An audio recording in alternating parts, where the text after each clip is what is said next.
vamos a desarrollar un tema que es muy trascendental. Hemos oído mencionar mucho sobre la guerra espiritual. La guerra espiritual que tiene el cristiano, que es una guerra que mantiene constantemente, que comienza en el mismo momento en que usted acepta a Cristo en su corazón. Cuando Cristo empieza a gobernar su vida, cuando usted invoca a nuestro Señor Jesucristo en su vida, ya comienza esa guerra espiritual. Y vamos a ver en qué consiste esa guerra espiritual conforme a la palabra de Dios. Bueno, toda enseñanza tiene que comenzar con la palabra, porque la palabra es nuestro derrotero y la que nos guía. Así que los invito a que abran su Biblia en el libro de Romanos, capítulo 7, verso 19.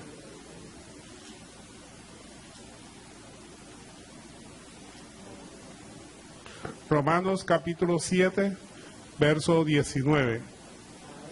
Amén. Bueno, gloria a Dios. Dice, porque no hago el bien que quiero, sino el mal que no quiero, eso hago. Si hago lo que no quiero, ya no lo hago yo, sino el pecado que mora en mí. Mire cómo comienza la palabra de Dios diciendo que hay una guerra, hay una contienda dentro de nosotros mismos, que nosotros queremos hacer el bien, pero hay algo que nos impulsa a hacer el mal. ¿Por qué será eso? ¿Por qué? Porque el hombre, todos tenemos dos naturalezas, desde que comenzamos a conocer a Cristo, desde que comenzamos a caminar en el cristianismo. Una naturaleza carnal, que comienza obviamente en el momento en que nacimos nosotros físicamente, pero también tenemos otra naturaleza espiritual que comienza en el momento en que usted aceptó a Cristo en su corazón. Entonces hay dos naturalezas, una que se deleita en obedecer la palabra de Dios, que cuando oye la palabra de Dios dice, qué belleza, qué deleite oír la palabra de Dios, pero comienza el otro problema, aplicar la palabra es dura. Por eso la palabra nos dice en muchos versículos que la palabra es dulce cuando la escuchamos, pero es amarga cuando la vamos a poner en práctica, cuando vamos a ejercitarla, porque de nada sirve nosotros ser oidores y no aplicadores, no hacedores de la palabra de Dios. Tenemos que ser hacedores, pero cuando vamos a hacer la palabra de Dios, cuando estamos comenzando a caminar en el camino cristiano, esa hacer de la palabra de Dios se nos presenta amargo. ¿Por qué? Porque siempre nosotros queremos hacer el mal que no queremos, o sea, hay inclinación a hacer el mal que no queremos, a pesar que sabemos que eso está malo, pero hay inclinación, la misma naturaleza carnal, esa naturaleza carnal que traemos nosotros desde Adán, esa naturaleza caída, la naturaleza de pecado, centrada. ¿Por qué se le llama naturaleza carnal o centrada en el pecado? Porque se centra en hacer lo que la persona quiere, los deseos, en satisfacer los deseos. Esa es la naturaleza carnal. Mientras que la naturaleza espiritual busca en satisfacer los deseos de nuestro Padre Celestial. Y por eso es que cuando nosotros pedimos, no recibimos, porque pedimos para nuestros propios deleites. Esa es la naturaleza carnal. Señor, sáname, Señor, bendíceme, Señor, prospérame, Señor, dame esto, dame aquello, cambia a mi hijo, cambia a mi esposa, cambia a fulano, cambia por ensejos por nosotros. Somos santos, nos faltan la aurora y las alitas para salir volando. Entonces, pedimos y no recibimos porque pedimos para gastar en nuestros deleites, así dice Santiago 4:3. Entonces, lo importante es que nosotros pidamos para los deleites de Dios. ¿Y cuál es el deleite de Dios? Él quiere que todos se salven, todos lleguen al conocimiento de la verdad, de la palabra de Dios. Para que podamos hacer lo que la palabra dice, tenemos que aceptar a nuestro Señor Jesucristo. Cuando nosotros aceptamos a nuestro Señor Jesucristo en nuestro corazón, así, por favor me acompañan como dice Juan 1, verso 12. Para que comencemos a ser hijos de Dios, porque nosotros primero somos hijos de la carne cuando nacemos, ¿verdad? Hijos de la carne, naturaleza carnal, naturaleza de pecado. Pero cuando recibimos a Cristo en nuestro corazón, empezamos a ser hijos de Dios. Y esto va en contravía a la falsa doctrina que dice que todos somos hijos de Dios. Falso. Todos somos criaturas de Dios. Hijo de Dios es aquel que ha recibido a Cristo, que ha experimentado un nuevo nacimiento espiritual. Mírenme lo que nos dice en Juan capítulo 1, verso 12. Para que nos quitemos esa idea de que todos somos hijos de Dios. No, todos no somos hijos de Dios, todos somos criaturas de Dios. Dios nos creó en el vientre de nuestra madre, formó todos nuestros huesos, cada uno de nuestros órganos en el vientre de nuestra madre. Somos criaturas de Dios. Ahora vamos a ver cuándo somos hijos de Dios. Juan capítulo 1, verso 12, dice: mas a todos los que le recibieron, a todos los que creen en su nombre, les dio la potestad de ser hechos hijos de Dios. O sea, la naturaleza de ser hijo de Dios es cuando recibimos a Cristo y creemos en su nombre. Y sigue diciendo el verso 13: los cuales no son engendrados de sangre, ni de voluntad de carne, ni de voluntad de varón, sino de Dios. O sea, somos criados por mismo Dios, espiritualmente hablando. Entonces tenemos dos naturalezas. Nosotros desde que conocemos a Cristo tenemos dos naturalezas. Una carnal, que es la inclinación a hacer lo que nosotros nos fascina hacer, los deleites de nuestra carne. Que el Señor, buscar a Dios para que me satisfaga mis deseos. Eso es lo que hace todo el mundo, ¿verdad? Cuando empieza a buscar de Dios, Señor, ayúdame, Señor, sáname, Señor, quítame este problema, Señor, esto y esto y esto, como si Dios fuera mi sirviente. Dios no es nuestro sirviente. Nosotros somos los sirvientes de Dios, que es diferente. Entonces tenemos que cambiar esa concepción carnal. Ya, cualquier persona que no conoce de Cristo sabe que Dios sana. Amén o amén. Todos saben que Dios sana, todos saben que Dios soluciona los problemas, todos saben, y de hecho lo sigue haciendo. Jesucristo es el mismo ayer, hoy y por los siglos. Pero cuando nosotros conocemos a Cristo, como dice la Escritura, no buscamos a Dios por lo que Él me pueda dar a mí, sino lo buscamos por lo que Él es. Dios quiere gobernar nuestra vida para que nos vaya bien, para que vivamos esa paz que solamente Cristo nos puede dar. Y lo demás son añadiduras. Por eso la palabra de Dios dice, buscar primeramente el reino de Dios y su justicia. O sea, buscar a Cristo como dice la Escritura. Y las demás cosas vienen por añadiduras. ¿Cuáles son esas añadiduras? Lo que usted está buscando, la sanación, la prosperidad económica, la solución de los problemas, que su familia busque de Cristo, que usted se afiance más en el cristianismo. Entonces son añadiduras. Primero, dedíquese a buscar que el reino de Dios y su justicia sea implantado en su corazón, o sea, sometimiento a la palabra de Dios, obediencia a la palabra de Dios. Ahora, ¿por qué Cristo nunca cometió pecado? Porque él no tenía naturaleza carnal, él nació sin pecado, no tenía inclinación al mal, o sea, no tenía concupiscencia. Nosotros que nacemos con la concupiscencia. ¿Y qué es la concupiscencia? Perdón, es la inclinación a hacer mis propios deseos, que a veces no son malos, pero a muchos sí son malos. Y esa inclinación a satisfacer nuestros propios deseos es la que nos lleva a hacer cosas malas, cosas indebidas muchas veces, o no buscar de Dios. El hecho que nosotros hagamos cualquier cosa sin poner a Dios por delante, ya a nosotros se nos cuenta como pecado. Porque todas las decisiones que nosotros hagamos tienen que estar primero puestas en manos de Dios. Entonces vemos aquí que la palabra de Dios nos está presentando que hay un conflicto espiritual en los cristianos. Cuando nosotros empezamos a conocer de Cristo, empieza esa lucha espiritual. Pero con respecto a la guerra espiritual, hay dos posiciones. Una que sobreestima demasiado la guerra espiritual. Mire, ven demonios hasta en la sopa. Ven demonios en cualquier lado. Si la persona va por la calle y se tropieza, ay no, Satanás me empujó. Si algo le va mal, no, ahora que estoy buscando de Cristo me está yendo más, Satanás me está atacando. Ven a los demonios por todos lados. Es sobreestimar la guerra espiritual.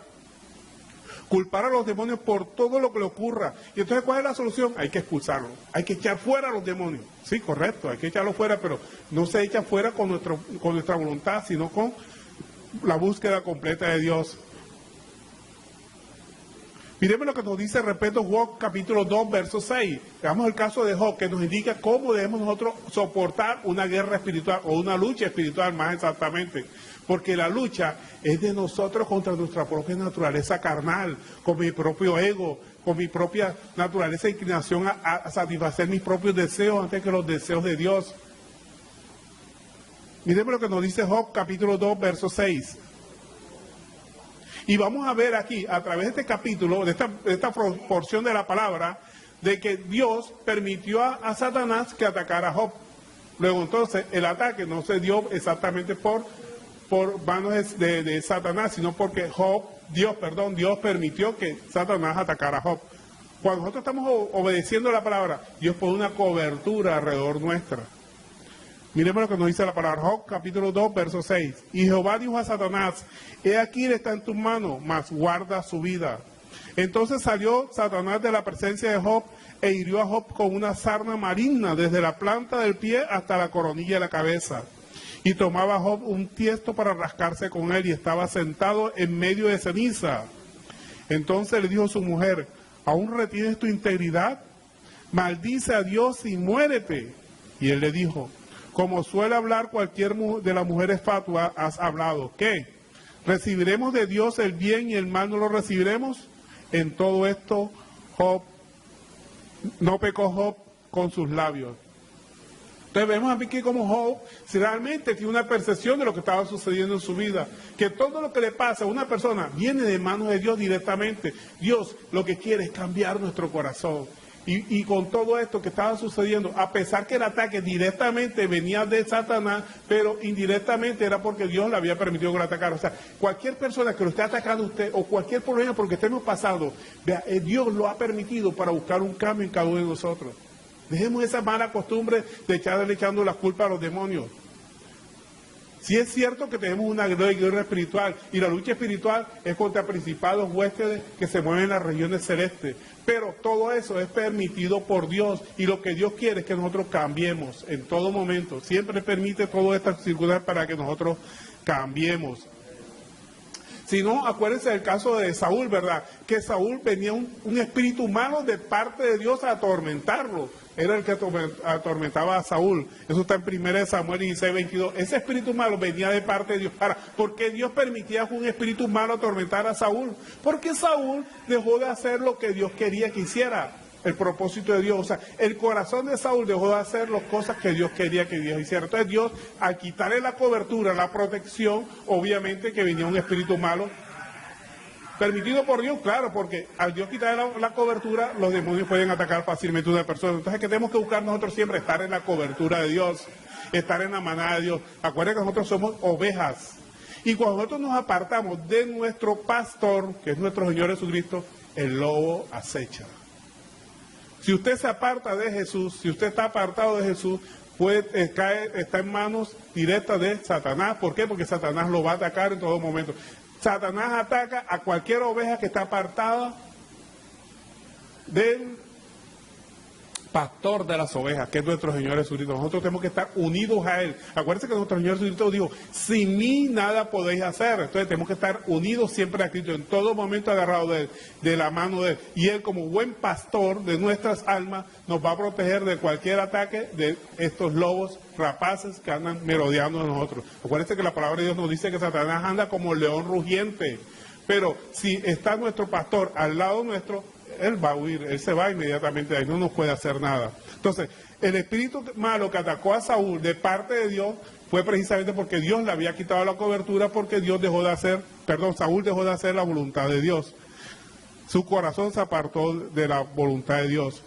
O sea, ese fundamento para que el espíritu malo atacara a Saúl, lo encontramos en 1 Samuel 13, 14. Miremoslo para que quede bien claro el concepto por qué Dios permitió que un espíritu malo atacara a Saúl. Aquí nos da la respuesta a la palabra de Dios. 1 Samuel 16, 22. Esto es importante que lo tengamos en cuenta para que dejemos de sobreestimar la guerra espiritual. Dejemos de echarle la culpa a todo lo que nos pasa a los demonios y empecemos más bien a agarrarnos de Dios. Vea, si los demonios nos atacan, si Satanás nos ataca, es porque estamos apartados del Señor.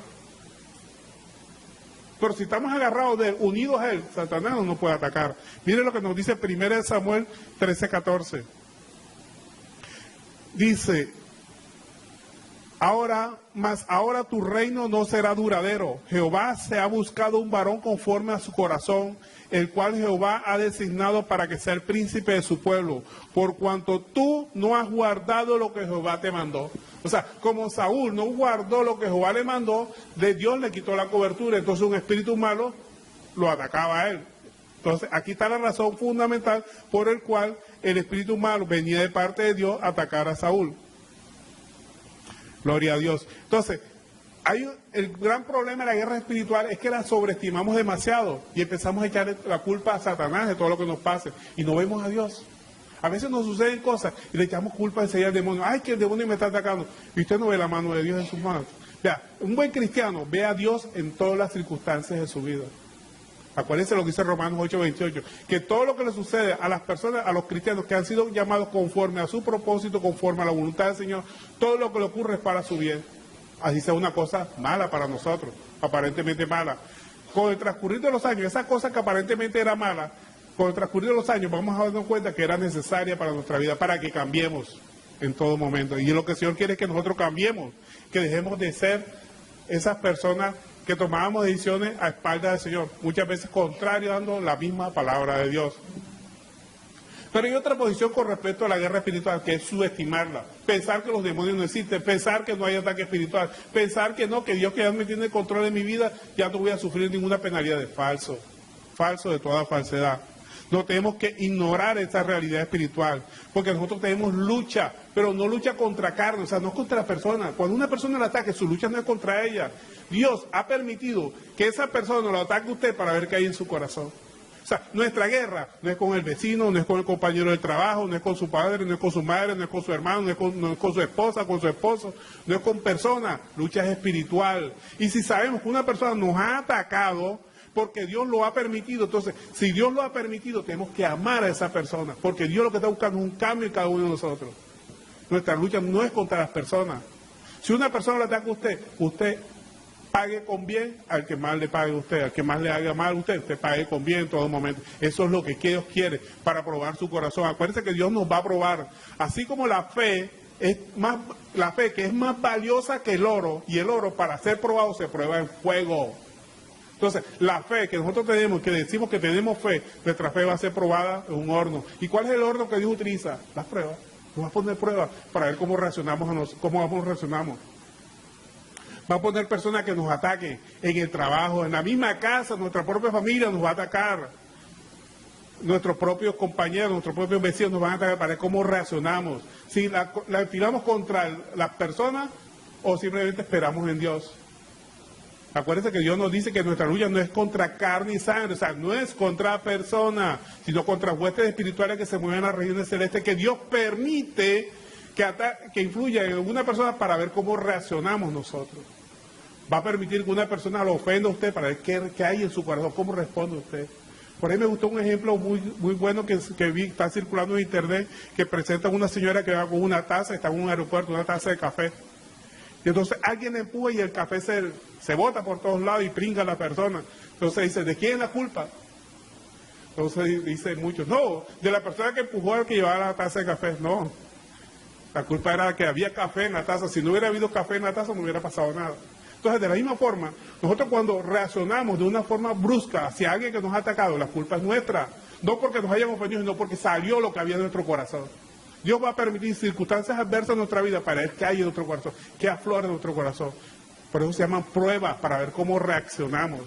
Tenemos que reaccionar siempre con amor. No importa el ataque que nos hagan. Mira el caso extremo, Esteban, lo estaban apedreando físicamente para matarlo, no para herirlo, para matarlo. ¿Y qué decía él?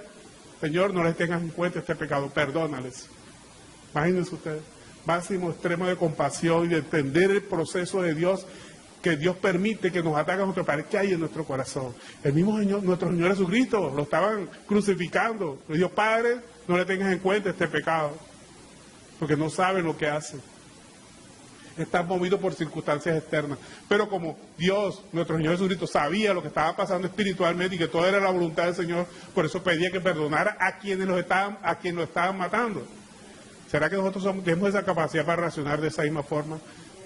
Tenemos que reaccionar de esa forma. Entender que Dios está permitiendo que cualquier circunstancia que pase en nuestra vida es buscando un cambio en nosotros. No es porque Dios nos haya olvidado, nos haya abandonado. Dios no nos ha abandonado. Es más, mira, no habrá ninguna cosa que tú o yo hagamos que Dios nos deje de amar. Dios siempre nos ama. Dios es amor, esa es su esencia. El día que Dios deje de amar, deja de ser Dios. Es la esencia misma de Él. Entonces, Él no hará ninguna cosa que usted haga o que yo haga que Él nos deje de amar. Él siempre estará con nosotros en todo momento, cuidándonos. Nosotros somos los que nos apartamos de Él. Los que creemos que Él no está con nosotros, que creemos que Dios nos ha abandonado. Dios nunca nos ha abandonado. Es más, si nosotros lloramos, Él llora con nosotros. Bueno, sigue diciendo la palabra de Dios que la palabra de Dios no hay que subestimarla, es una realidad espiritual, no hay que ignorarla, pero tampoco hay que sobrevalorarla. ¿Cuál es el campo de batalla de esta guerra espiritual? El campo de batalla de esta guerra espiritual, ¿sabes cuál es? No es las casas, a veces personas se ponen a echarle aceite a las casas, empujando puertas y haciendo cosas. La guerra espiritual está aquí, en nuestra mente. Por eso cuando nosotros leemos la palabra de Dios, empieza a cambiar nuestra mentalidad. Por eso la palabra de Dios nos dice, renovados en el espíritu de vuestra mente. Cuando nosotros cambiamos nuestra forma de pensar conforme a la palabra, y no estoy hablando de mentalidad positiva ni cosas por el estilo, estoy hablando simplemente de palabra de Dios. Cuando nosotros cambiamos nuestra forma de pensar con base en la palabra de Dios, empezamos a cambiar nuestra forma de actuar.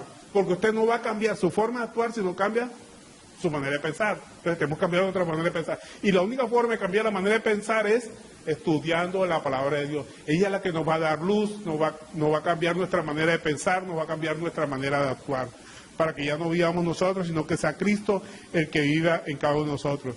Entonces, la palabra de Dios nos dice que en cuanto a la manera de vivir, a la pasada manera de vivir, tenemos que despojarnos del viejo hombre y renovados en el espíritu de vuestra mente. La mente es la que tenemos que cambiar nosotros para tener la mente de Cristo. Pero la única forma de tener la mente de Cristo es estudiando su palabra. Porque ¿cómo vamos a aplicar la palabra de Dios si no la estudiamos? Tenemos que estudiarla.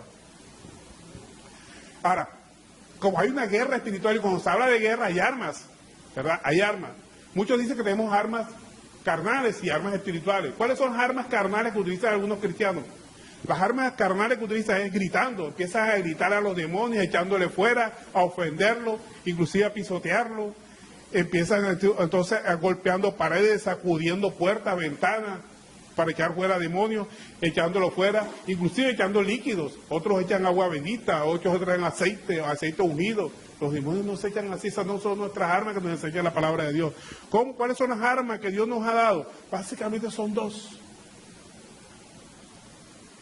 Se habla de mucho, ¿verdad? La oración, la palabra de Dios, el estudio de la palabra, pero básicamente se resume en dos. El primer arma, ¿cuál es la que debemos? Estar unido con Cristo, estar agarradito de Él. Cuando usted está agarradito de Él, es como si estuviera escondido bajo sus alas, las alas protectoras, así como dice el Salmo 91, bajo sus alas nos protegerá. La mejor forma de ganar la guerra espiritual es estar unido con Cristo. Nuestro Señor Jesucristo dijo, sin mí nada podéis hacer. O sea, solamente la única defensa que nosotros tenemos es estar unidos, estar agarraditos de Cristo. Juan 15:5 nos dice, yo soy la vid, vosotros los pámpanos. El que separado de mí, nada podéis hacer. Y el que está unido a él lleva muchos frutos. Entonces tenemos que estar unidos a Cristo para poder dar esos frutos espirituales que el Señor quiere que nosotros demos. No son frutos espirituales. El fruto del Espíritu es uno solo, que entre ellos tiene varias características: el amor, la paciencia, la benignidad, la compasión, la templanza. Todas esas son características, pero el fruto es uno solo y el fruto lo da el Espíritu Santo cuando lo tenemos nosotros en cada uno. Entonces, las armas espirituales que tenemos es estar unidos con Cristo. Cuando nosotros nos unimos a Él, vea, ninguna arma forrada va a prosperar contra nosotros, porque estamos unidos a nuestro defensor. Si Jehová es tu guerrero, ¿por qué te defiendes? A veces nosotros nos defendemos las personas, nos dicen una ofensa y salimos con 4. Si Jehová es mi guerrero, ¿por qué me defiendo? ¿Por qué te defiendes? No te defiendas, calla, guarda silencio ante cualquier ofensa y perdona a tu hermano que te haya ofendido. Entonces vimos que la primera arma que dice la palabra que tenemos es estar unido a Cristo, la primera. ¿Y cuál es la segunda? La segunda vendría siendo la autodisciplina para enfrentar la prueba y la tentación, porque las pruebas y las tentaciones siempre van a venir. Las pruebas vienen de parte de Dios para ver qué hay en nuestro corazón. Las tentaciones no, porque las tentaciones son inducción a hacer el mal y Dios nunca nos va a tentar a nosotros. Entonces, nosotros tenemos que tener autodisciplina, y la autodisciplina la encontramos en 1 Corintios 9:25. Miremos lo que nos dice la palabra de Dios sobre la autodisciplina que debe tener todo cristiano en este caminar para poder ser victorioso en la guerra espiritual. O lucha espiritual, más exactamente, porque el término más correcto sería lucha espiritual.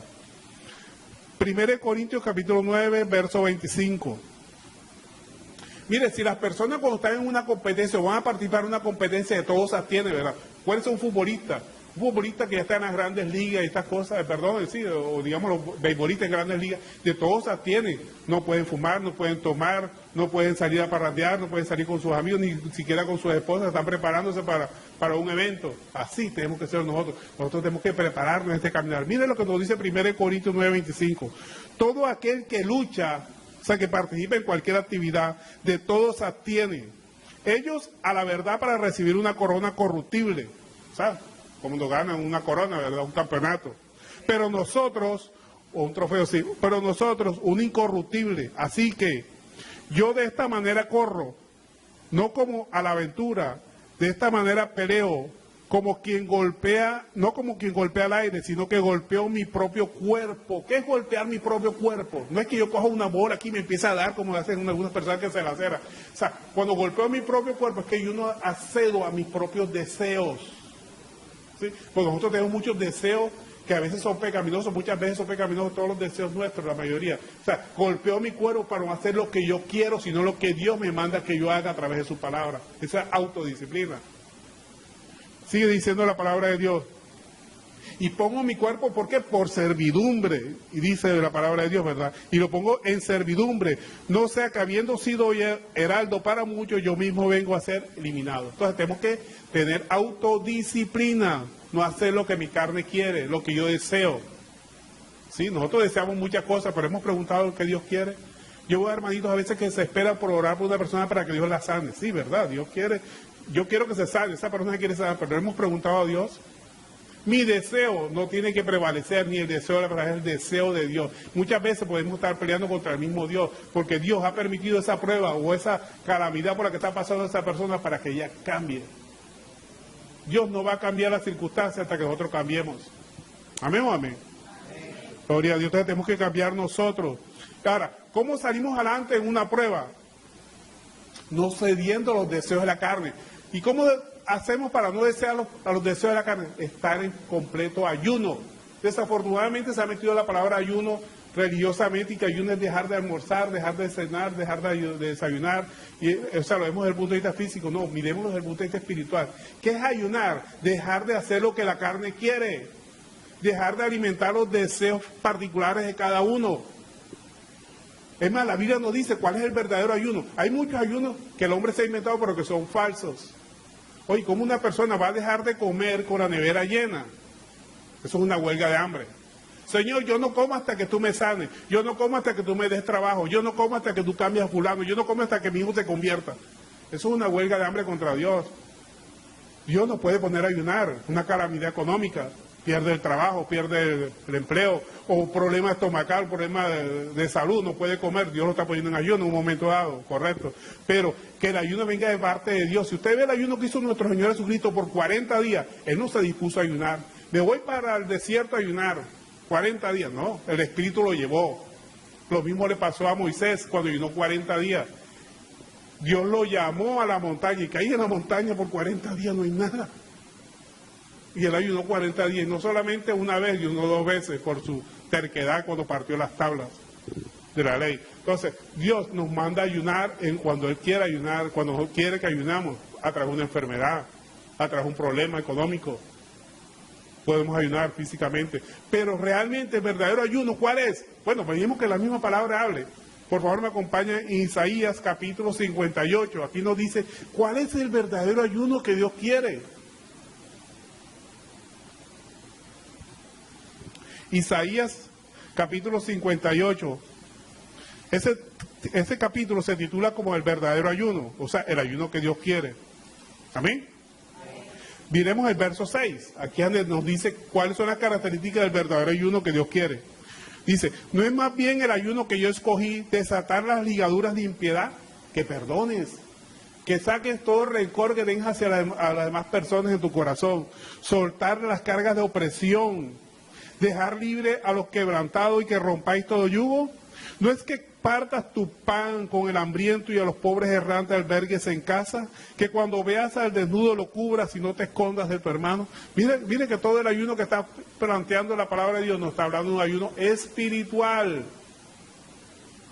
Cuando nosotros tenemos buenos alimentos y, no, yo voy a compartir con fulano, ¿no? Lo es pasando con necesidad, comparta, el Señor lo que quiere es eso. Entonces, vemos aquí que el verdadero ayuno es espiritual, físico. Y no físico, perdón. Ahora, la autodisciplina, como dijimos, tiene que ver con 2 aspectos, con la prueba y con la tentación. Con la prueba aplicamos el ayuno, o sea, dejar de satisfacer nuestros propios deseos. Y con la prueba y con la tentación, ¿cómo dominamos la tentación? ¿Cómo enfrentamos la tentación? Acuérdense que la tentación viene de parte de Dios. La enfrentamos con oración. Dios nos permite las tentaciones en nuestra vida para que oremos, para que dobleguemos nuestra alma y nos sometamos al poderío de nuestro Señor Jesucristo. Miremos lo que nos dice Mateo 26:41. Aquí nos habla precisamente que la oración es la única forma que nosotros tenemos para confrontar o enfrentarnos contra la tentación, inducción al mal. que viene de parte, no viene de parte de Dios, sino de los propios deseos, de nuestra propia naturaleza carnal, pecaminosa, viene la tentación. Parece que Dios no tienta a nadie, pero ¿por qué? Porque las tentaciones vienen de nuestra propia concupiscencia. Dice Mateo 26:41, dice, velad y orad para que no entréis en tentación. El espíritu de la verdad está dispuesto, pero la carne es débil. O sea, nosotros estamos dispuestos a hacer la obra de Dios, pero nuestra carne flaquea, es débil. Y la única forma de enfrentar la tentación es orando. Cuando a usted le vengan ganas por hacer cosas indebidas, cosas que usted sabe que Dios no le gusta, que usted se va a debilitar espiritualmente cuando la hagamos, quiere decir que es momento de entrar en oración. Pídele al Señor fortaleza en oración. Señor, fortaléceme, porque en estos momentos me siento débil y sé que puedo flaquear y caer en esta tentación. Ayúdame a no caer en tentación. Por eso el Padre en nuestra oración modelo dice, líbranos de todo mal, de la tentación. Entonces, tenemos que orar en todo momento para no caer en tentación.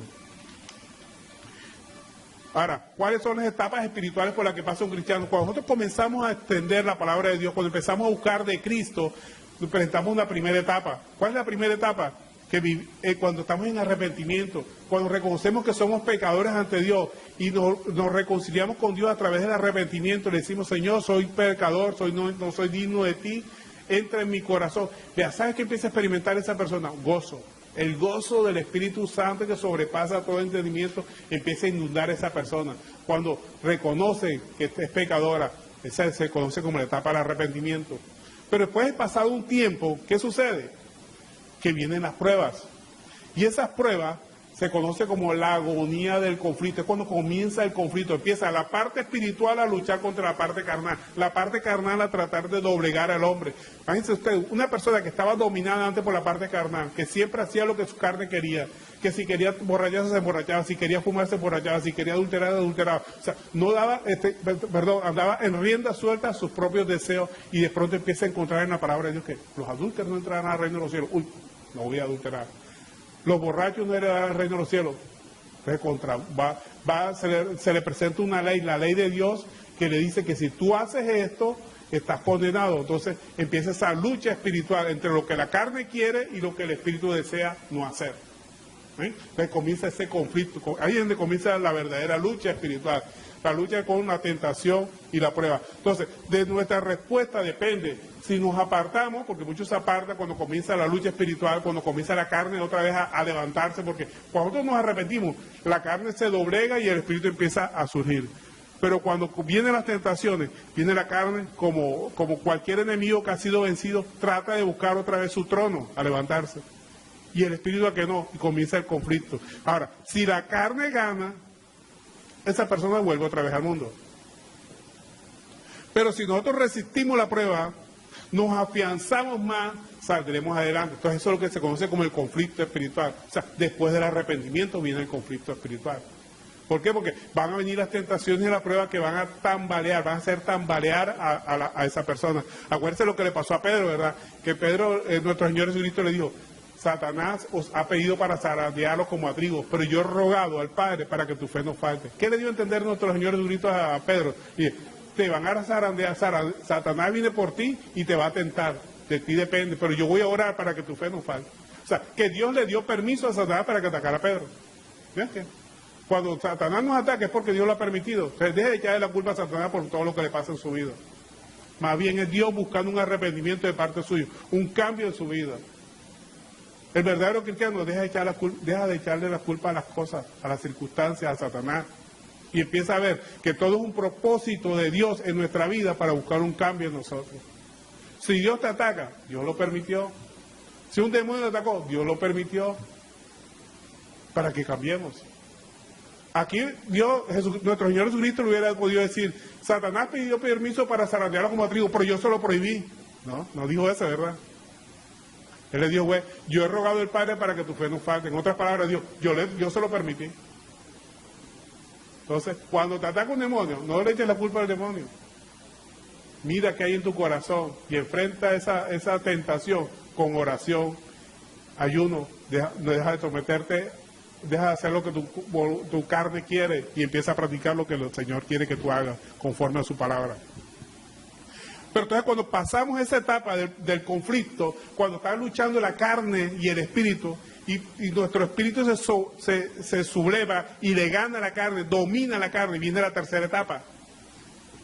Que ojalá todos estemos ahí y hayamos pasado el conflicto, aunque sé que muchos todavía están en el conflicto. Entonces, si llegamos a pasar este conflicto, entramos en la etapa de la contemplación. ¿Qué es la etapa de la contemplación? En que usted vea a Dios en todas las circunstancias de la vida. No vea demonios. Yo he llegado al momento en que cualquier ataque, yo veo a Dios actuando para ver qué hay en mi corazón. Esa es la etapa de la contemplación. Ve a Dios en todo momento, en todas las circunstancias de su vida, en todo lo que sucede. Ve la mano de Dios buscando un cambio en nosotros. Cosas malas o cosas buenas. Acuérdense de la palabra de Job. Tenemos que darle gracias a Dios por las cosas buenas y por las malas no. Malas para nosotros, entre comillas, en el corto tiempo, pero en largo plazo vemos que esas cosas no eran tan malas. Al contrario, buscaban un bien en nosotros, que era un cambio. Siempre vienen de parte de Dios.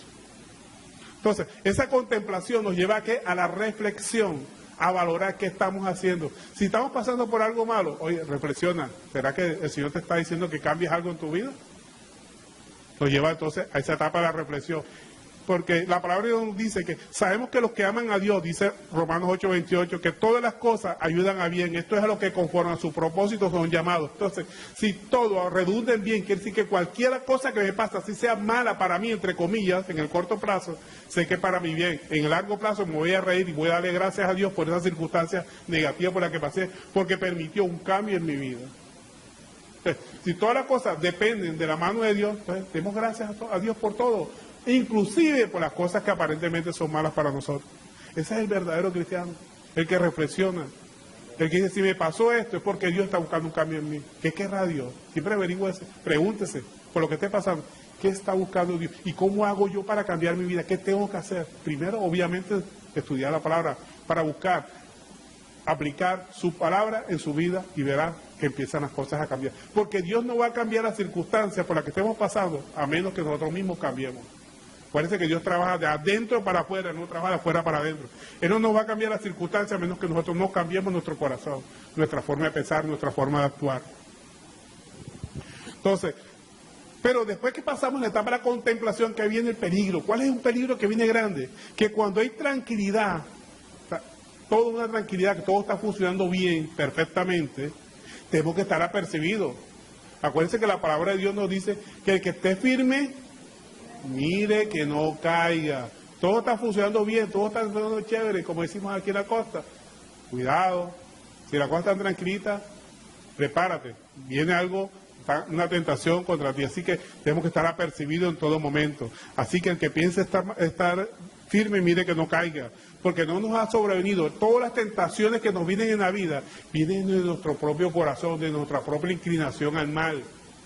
Todos tenemos inclinación al mal, todos, no hay ninguno que se salve que no tenga inclinación al mal. El mismo apóstol Pablo decía, Jesucristo vino por pecadores de los cuales yo soy el primero.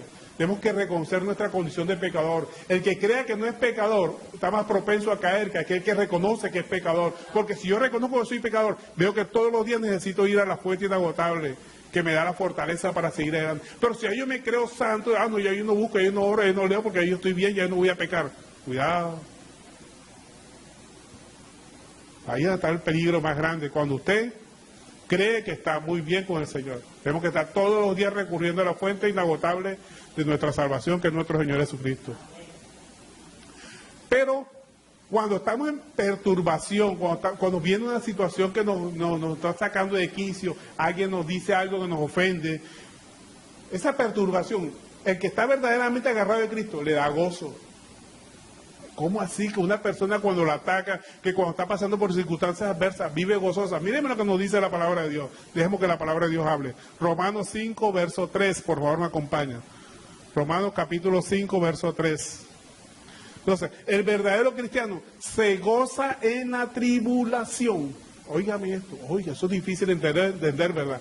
Físicamente o carnalmente. ¿Cómo así que me voy a gozar de la tribulación? Que cuando estoy pasando necesidades me voy a gozar. Estoy enfermo en la cama, me voy a gozar. Pues sí, el verdadero cristiano se goza en la tribulación. Miremos lo que dice la palabra de Dios.